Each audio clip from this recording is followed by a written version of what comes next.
दोस्तों आज हम सिंप्लीफिकेशन आप लोगों को पढ़ाएंगे। सिंप्लीफिकेशन मतलब सरलीकरण, और सरलीकरण को प्रश्नों को हल करने के लिए सबसे पहला फार्मूला है बॉडमास का नियम।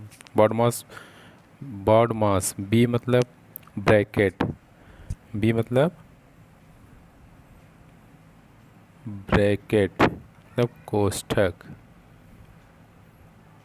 सबसे पहले सिंप्लीफिकेशन प्रश्नों को हल करने के लिए कोष्ठक को हल करेंगे, फिर ऑफ मीन्स का को हल करेंगे, उसके बाद का को हल करेंगे, उसके बाद डिवीज़न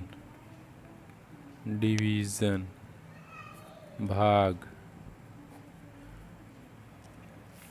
उसके बाद मल्टीप्लिकेशन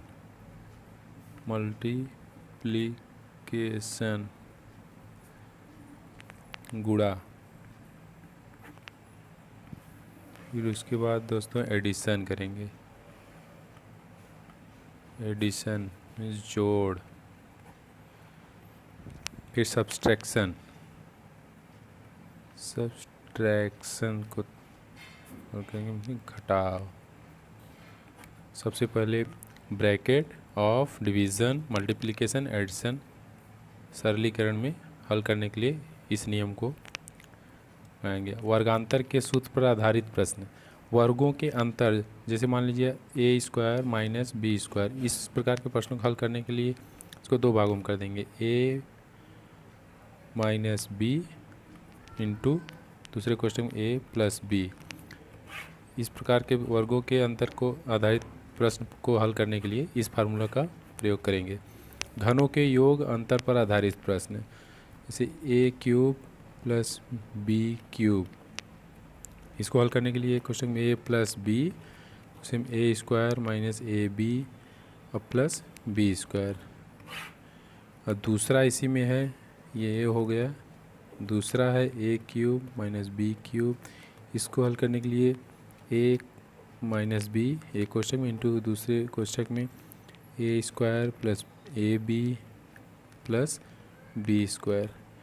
इसमें सी तीसरा फार्मूला हो गया, a cube plus b cube plus c cube minus 3 b c is equal to, ये हो जाएगा पहले कोष्ठक में a plus b plus c और दूसरे कोष्ठक में इंटू हो जाएगा a square plus b square plus c square minus a b minus b c minus c A.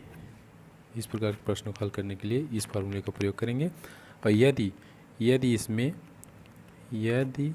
A plus b plus c is equal to 0 है, इसका मान अगर 0 है तो ये पूरा 0 हो जाएगा। उस दशा में ये हो जाएगा a cube plus b cube plus c cube बराबर 3abc। कंपटीशन के एग्ज़ाम में दोस्तों ये वाला सी वाला फार्मूला से ज़्यादा प्रश्न आते हैं। अब एक है दोस्तों प्रतिशत पर आधारित प्रश्न। प्रतिशत पर आधारित प्रश्न से प्रतिशत वह भिन्न है जिसका हर 100 होता है। जैसे एग्जाम्पल 10% का मतलब है 10/100। इसी प्रकार ए का x% अगर हम देखते हैं तो उसका मतलब हो गया ए का x%, ए गुणे x/100। धन्यवाद दोस्तों देखने के लिए।